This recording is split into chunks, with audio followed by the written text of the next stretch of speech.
Hello, welcome back to the Evergreen RX. I'm your host, Hayden, licensed mental health therapist, Cancer Moon, and the first to get deep at any party.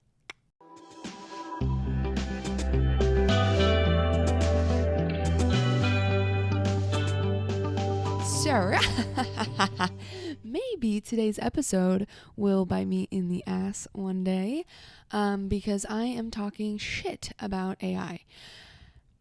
So, I hope that it doesn't. Kind of a crazy thing to put onto the internet at this time.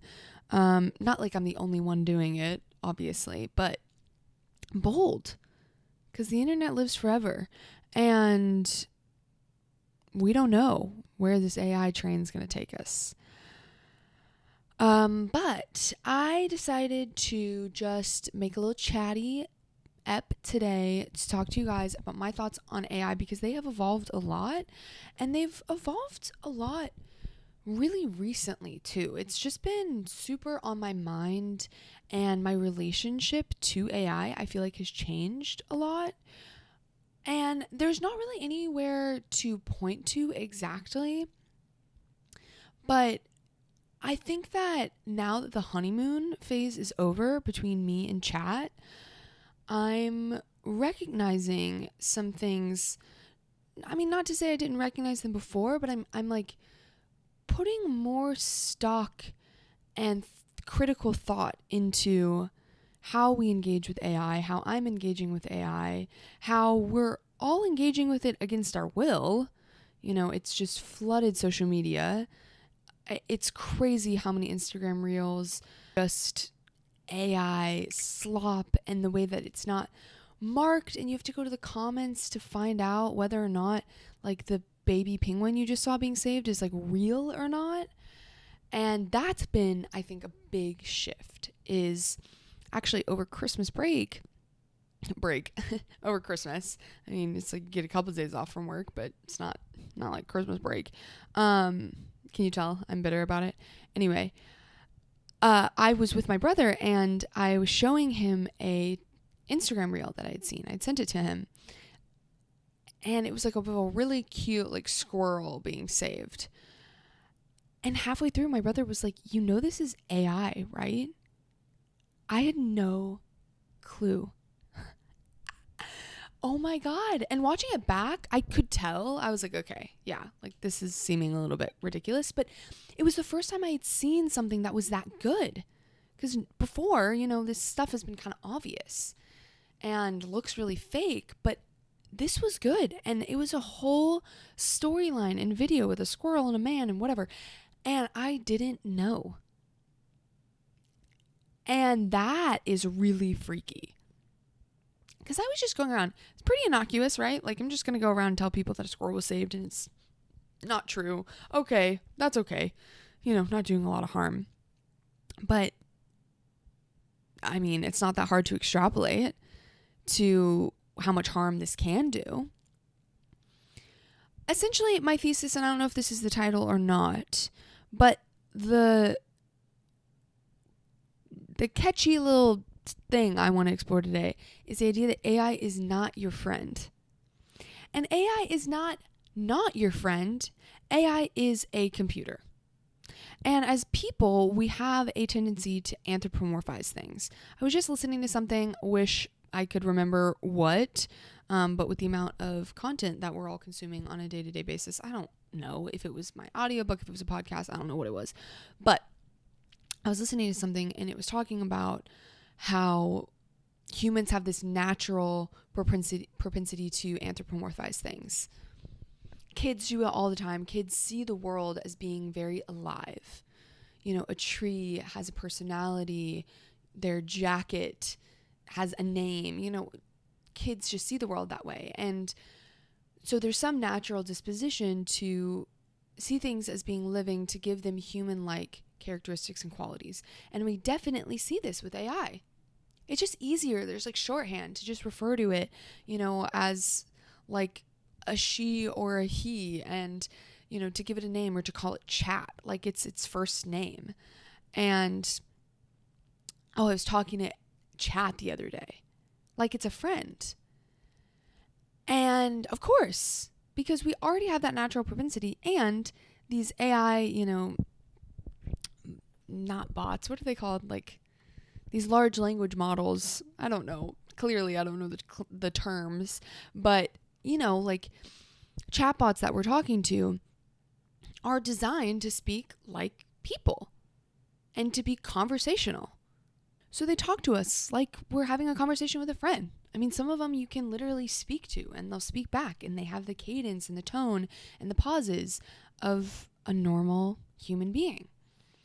And I think it's funny, I didn't really realize this until now, that my whole concept, AI isn't your friend, still is playing into that idea that it's some kind of person.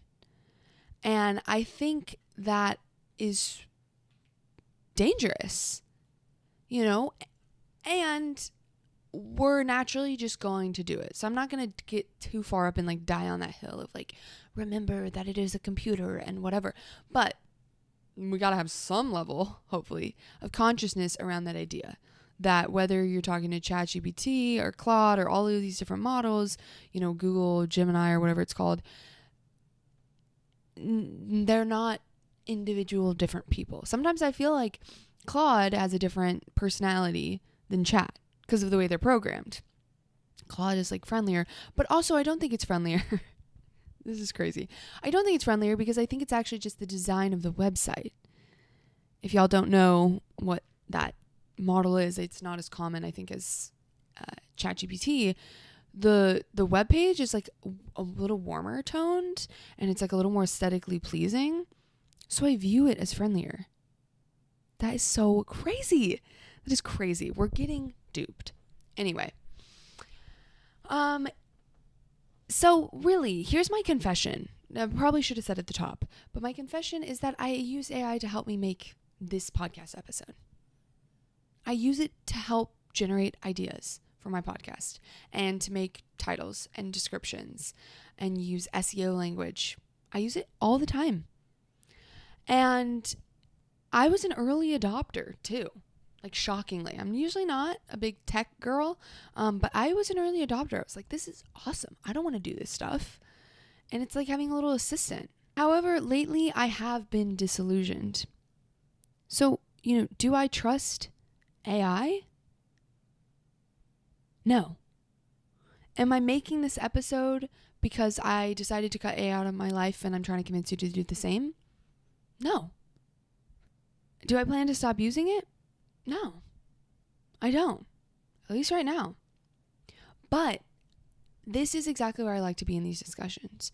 Messy, in the middle, no clear answer. That is when we need to be having discussions. They don't need to be black and white. You're either pro AI or anti. That is why we have problems. Because there is so much more nuance to these things. Do I think the AI train is going to stop just because, a subset of people would oppose it? I don't think so. So what we have to do instead is learn how to critically engage with the things that we engage with. Same with social media. Most people are not going to go run out and delete their social media because they watch the, what was that documentary? The Social Dilemma? Most people did not delete their social media after watching The Social Dilemma, even though it was kind of horrifying. That is the issue. We consume things, we watch things like that documentary and go, oh my God, that's awful. This is so terrible. But I don't want to delete social media, so I'm just going to forget about it. I'm just going to kind of push it out of my brain and move on. We're doing that so often now. Because there's not enough of an emphasis on being black in the middle, being gray. Maybe deleting Instagram, but keeping TikTok. I don't know, or limiting the way we use it or changing our engagement with it when we learn some of the dangers of these, big tech platforms. So anyway, that's a digression, but yeah, I'm not trying to convince anyone to stop using it, nor do I plan to stop using it. But what I have seen change is the way that I use it.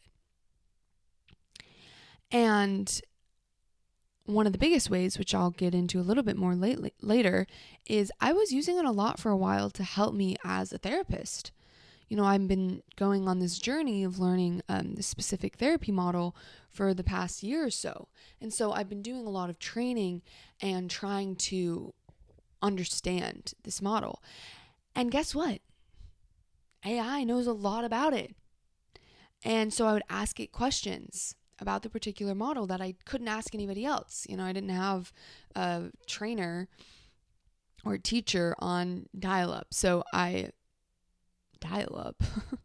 didn't have a teacher, on speed dial. So I would just ask AI. And it was screwing me. It was seeming to give these really intelligent, really thoughtful answers. But I was just believing it wholesale. And guess what? AI loves to lie. It loves to lie. And again, not anthropomorphizing it. It's not trying to lie because it's like fun. Like, oh my God, I love to lie. Like, I'm just gonna give answers, just whatever. It's because of the way these things are made to encourage engagement, to give us answers, to synthesize a large amount of information in a short amount of time, which leads to mistakes and hallucinations. That's literally what it's called. Sometimes you'll get kind of an obvious answer that is a hallucination. One time I took a photo of a tarot card spread that I had, and I asked it to interpret it. And it literally was getting the cards wrong. It was saying there was cards there that weren't there. Hallucination. And it just makes shit up and says what we want to hear, and it appears to be super helpful. But just like empty calories, it tends to leave you unfulfilled hours later. And I found that when I was using it to help me, with therapy and learning this model, I would be reading it like, damn, this is so helpful. And there's so much information, and wow, it's really explaining it to me. But then in actuality, in practice, and hours later, it wouldn't stick.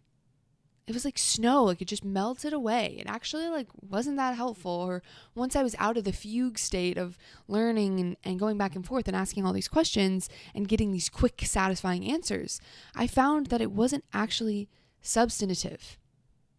And there's so many different ways that we use it.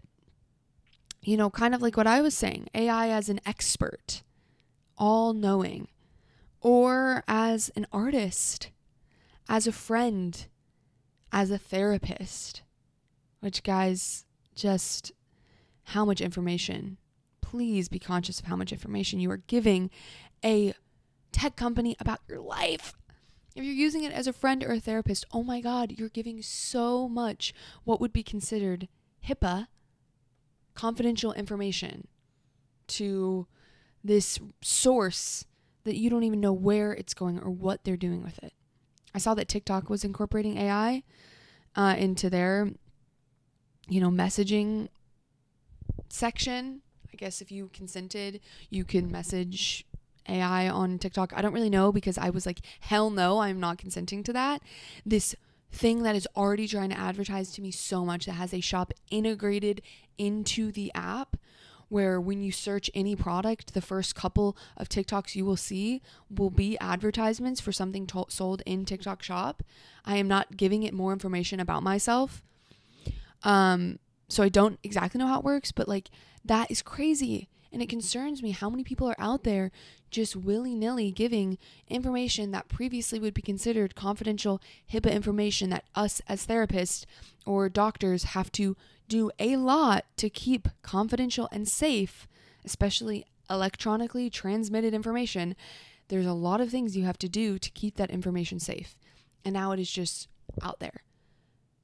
Medical diagnoses, symptoms, patterns of behavior, relationship, interpersonal issues, all being given freely to companies that most of us have no clue what they're doing with. So Anyway, I'm getting a little heated, but using it as a therapist or a friend, I think, is the most dangerous, and it makes me really worried for younger people and older people. I mean, everybody, but like kids, all the information that will be out there on them from such a young age really scares me. But, there's problems with each of these things, and even with an expert, which I think is the most neutral way you can use a artificial intelligence model, is as an expert, kind of like an advanced Google. In my opinion, that is the most neutral way you can use it, but still, there's a lot of dangers to it. Because like I said, I found things being a therapist, asking it about, pretty clinical, technical questions. I'm not trying to like get into, using chat as a therapist, but kind of like getting it to synthesize a large amount of information on this therapy model or whatever. I would find errors and inconsistencies in what it said, because luckily I'm educated enough to be able to discern it. But even as an expert, it's wrong all the time. I saw an Instagram reel about somebody like asking AI how to spell strawberry, and it was doubled and tripled down that strawberry only had 2 R's in it and was skipping the second R in berry. I mean, it was just hammering it home no matter what. And obviously, that's not going to do a ton of harm besides somebody just being, spelling strawberry wrong. But you can extrapolate. And another video I had seen that someone had sent me was about somebody taking a photo of a weed in their garden and asking AI what it was. And it was poison hemlock, which is extremely poisonous and deadly. And AI said it was like edible carrot tops. And it doubled and tripled down even as the person was pushing back on it, trying to make sure. It was saying, no, now I'm 100% certain. I don't know if it said 100%, but it said, now I'm certain that is not poison hemlock. So that is really dangerous. And we have this belief because like with Google, I think this was the concern with Google probably when it first came out too, is like, how do you just trust this thing that's giving you these answers? Like you need to do the research yourself. But obviously with Google, you pull up web pages, you can kind of get an aggregate of information. You collect the information from multiple different sources yourself. And if you grew up, in these more recent generations, there's a certain level of tech savviness, knowing websites that are more scammy than others, where you can consistently get a pretty reliable answer. But with AI, it aggregates the information for you and gives answers like they're gospel. Like there's no question about it, because we're not seeing the sources that it's pulling from. We're not seeing, the different opinions. It just synthesizes into one simple answer. And so already built in is not really questioning it. And that is concerning because, like the poison hemlock example. Most of us right now, because it is so new, do not know how or when to question the answers that we're getting. Because it's just so quick and it's so easy and it just seems so certain and it seems to know and it has access to all the information online. So of course it's the right answer. But it lies and it hallucinates and it gets conflated and mixed up. And also something I have noticed, and this is kind of anecdotally, but it seems like it really gets a point of view and then it will just stick with that point of view no matter what. Like with the strawberry example, it just made a mistake that, strawberry has 3 R's instead of 2. But once it made that mistake, it's going to keep doubling and tripling down on it. It's really undermining our sense of reality really rapidly, I think. And this has to do with like generative AI as well. AI is an artist. We have all these generative AI videos and, like I said, reels and things that have gotten really good really quickly, which, not to mention how scary that is for, deep fakes on celebrities or anyone that has their image online. It's gotten pretty good. And so remember that video of the bunnies jumping on the trampoline? I think this was one of the first ones that kind of on a large scale got out and convinced people was real, that a bunch of bunnies in the middle of the night got on someone's trampoline and on their, kind of like Nest or whatever Ring camera, they captured this video of them jumping on the trampoline. And it was like really cute. And oh my God, they love to hop. And then it came out that it was fake, but it had fooled a lot of people. Already, how much is that undermining our sense of shared reality? Because think of how much each of us is seeing in a day. And what is my mom seeing that's real or fake? What am I seeing that's real or fake? What are we convinced by? How do we verify whether it's real or fake?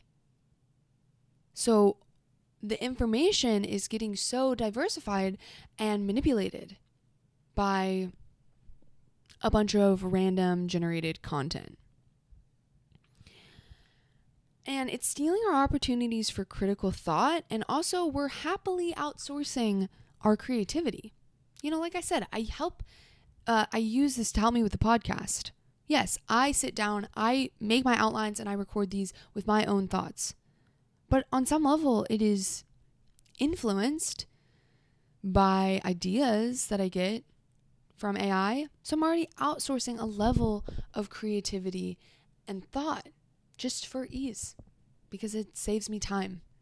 One person that I had talked to, one of my friends that I asked about, their opinions about all this before I hit record, she said that she was baffled recently talking to a friend of hers who uses ChatGPT to draft arguments or long text because they don't feel like putting the effort in to do the communication.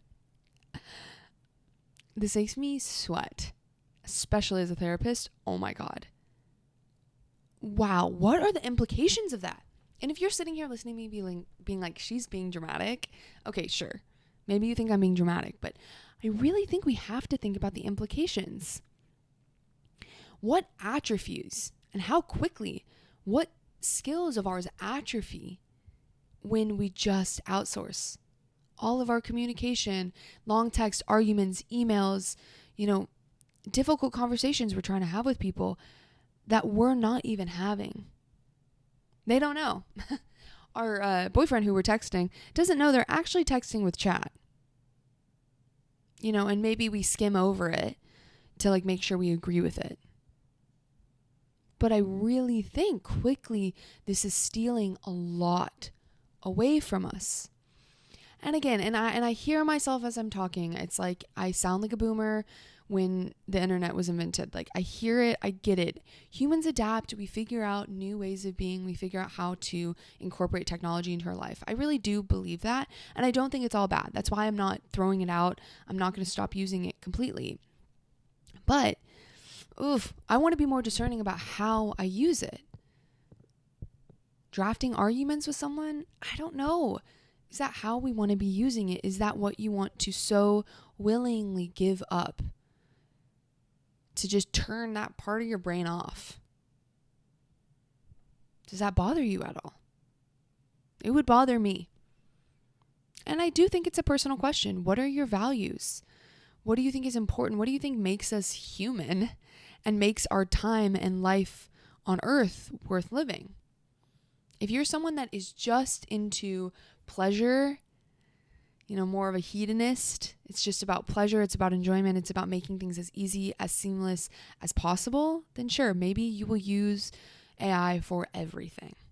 And you'll get a robot when they're made, and you will just become a smooth, just placid lake of as much ease and simplicity in your life as possible. Okay, I don't know. Who am I to argue that? But others, me included, that value creativity or curiosity or critical thought, or think that a part of life does mean some challenge and difficulty, but there's value in that, then I think we have to be really discerning about how we use these things.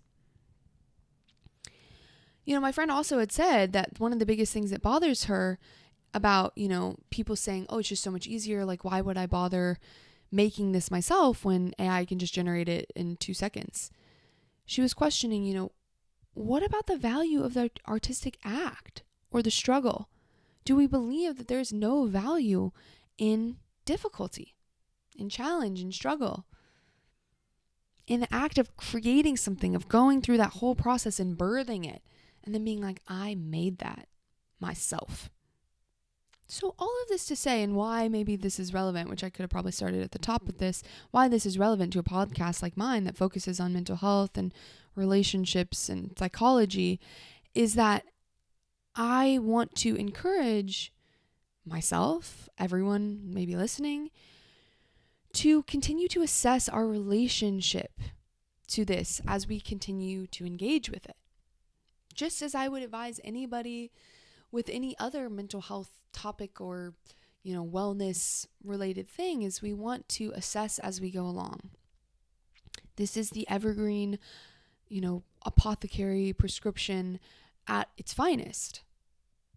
Nuanced, changing over time as we get more information, as we learn, as we see how the things we are engaging with affect us.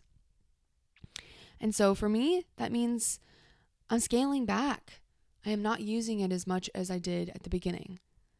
I'm going back to, pulling out my cookbooks to figure out what meals I want to make in the week. And sitting and taking the time to draft an email myself. Yeah, maybe I still run it through chat to see what suggestions, if there's a way I could say something clearer, because I think that's also pretty straightforward. And I've already infused it with my voice. So I already know what my voice is. I'm not letting it determine my voice. But I'm scaling back and challenging myself to do some of the more hard or arduous seeming things to feel more ownership over the final product. So just keeping an open mind and remaining flexible. I think that seems more and more impossible in this day and age, and I think there might be some episodes shortly coming on this topic that I see where we are just having such black and white thinking, which, if anybody's familiar with CBT, cognitive behavior therapy, which is considered one of the gold standard therapies, black and white thinking is considered maladaptive, unhealthy. And it feels like AI and the way that news and media is given to us now just encourages more and more black and white thinking. You're either totally backing something or totally against it. And for the most part, I don't think that's how things work in life. So yeah, I'm not anti-AI. I'm also not pro-AI. I'm somewhere in the middle, and I'm figuring that out as we go along. So this was a little bit different, but I hope you guys found this interesting, and I would love to hear your thoughts and reflections and musings on this new digital age, AI age that we are in. So please comment them below and follow along, subscribe for more conversations like this. Let me know what you would like me to expand on or talk about. And if you have a dear evergreen question for me about your own life, about navigating and figuring out a dilemma that you're facing, please email me at theevergreenrx@gmail.com or text me or call me at 512-655-9888. I'd love to hear from you, and I'll catch you next Wednesday.